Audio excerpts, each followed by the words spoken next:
What's happening, YouTube? What's up, everybody? I was hoping I wouldn't have to make this video, but the worst happened on Saturday and Ben Askren got knocked the fuck out by Jake Paul within the first round. Like, as badly as you could think it could go for a fight fan, it went.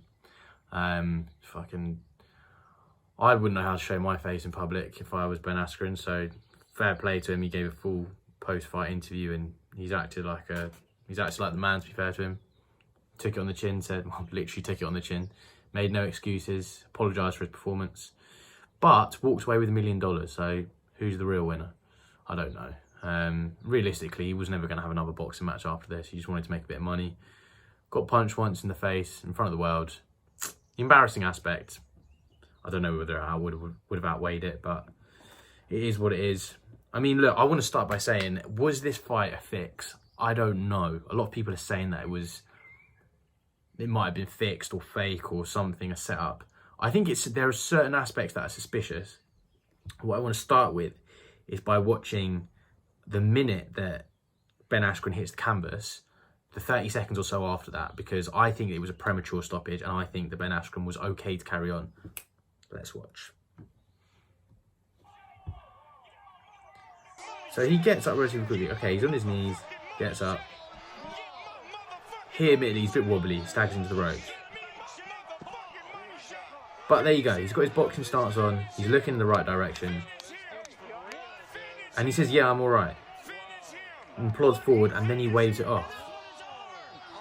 Now, this is the thing, I'm not going to make an excuse for the ref, but what I hope to God he was thinking was that he thought Ben Askren was a bit, like, wobbly by kind of plodding forward. But you've got to understand, that's Ben Askren. He's not, like, light-footed. Doesn't move like a boxer. He plods along anyway, whether he's been punched in the face or not.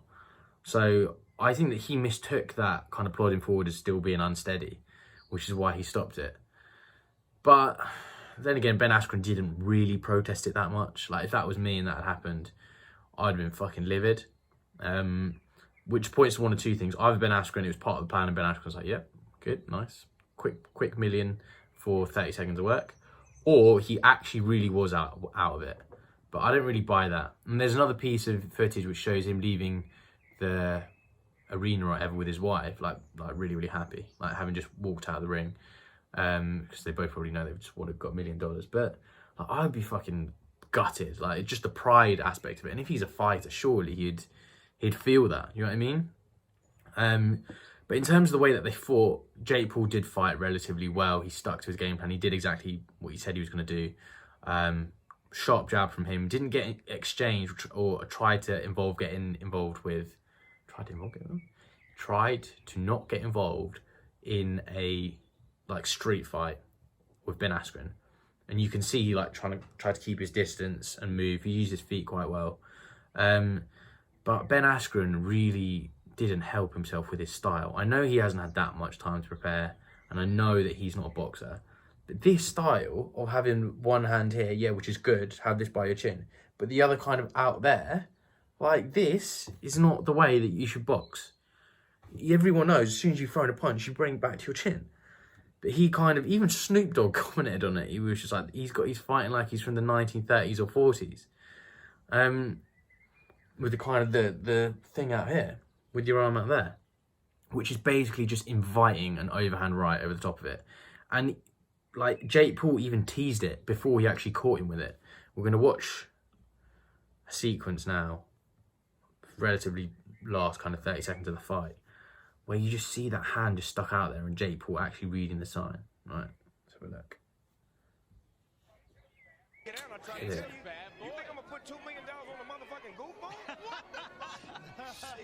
There you go. He still kept it out there. Go on. He should have kept his hands a little bit tight. Admittedly, he's not crazy on the head movement, but he could have kept those hands a bit tighter, and I think he would have just got hit much less cleanly, and at least it had made it competitive, or to the point where he would have got it to the later rounds.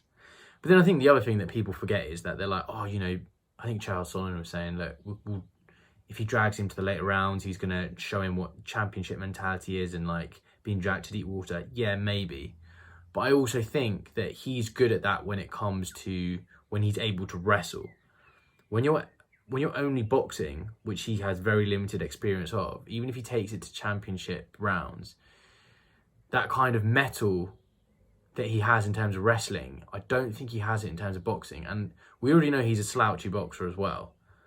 Like, if he was to go to the later round, his boxing would have got worse, first. And second, like, we all know the power of your punches from an MMA glove doesn't correlate in terms of boxing.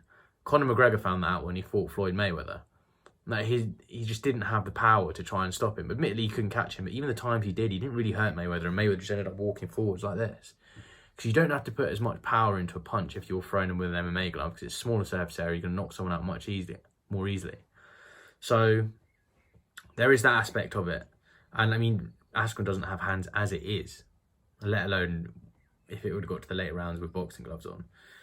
So I don't know about that. But I mean, I appreciate the sentiment of make it rough, make it tough, make it an actual fight. So that, you know, Jake Paul, who's actually been in relatively few fights, might suffer with that. But the tools with which he was going to fight with, aka his hands, were not sharp enough. That's my point. Like, whether it would have gone to the later rounds or not.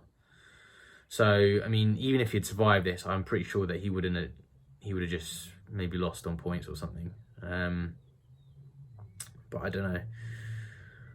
Jake Paul has, like, pretty much gone on a rant and called out fucking everybody in the UFC. He says he stops Nate Diaz inside 3 rounds. I'd fucking like to see that, because Nate Diaz, I reckon, would stop him inside 3 rounds. He can actually fight with his hands.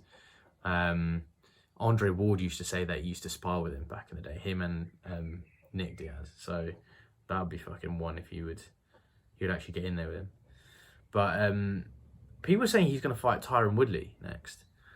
Now, I would say that will be a lovely little step up for him, and Tyron Woodley would knock his block off. Because Tyron Woodley actually has hands, and he has good power as well. Like, you just saw what he did to Robbie Lawler. Admittedly, he's not been on very good form of late. But people are now, including Jake Paul himself, is putting him on that pedestal where he's going to get cocky enough to challenge some of these other guys. All I'm hoping for is that he actually believes his own narrative and gets in there with someone who is going to knock his block off. But do you know what? Credit to him. He made some good money in this. Him and Logan Paul are smarter than they look. I don't see them getting in with somebody that's actually going to hurt them, or they think that's going to hurt them. Like, for example, Logan Paul is going to fight Floyd. Is Floyd going to stop him? I doubt it. Like, he might do what he did with Conor McGregor and maybe carry him for a bit of the fight. But he's also, like, much, much smaller than Logan Paul and has had problems with his hands since he retired. And he's, like, 44. So I don't know if he does. Maybe accumulation of punches if Logan Paul's really that shit. But, I mean, if Logan Paul can literally just cover up and move, I think he might be all right to last the fight out. But would he, for example, get in there with, like, a Tony Bellew, who's also retired? I fucking doubt it. Tony Bellew would stop him. But these guys are just smart in terms of business, and that's how they've managed to get where they've got to, which I'm not going to knock. And you know what?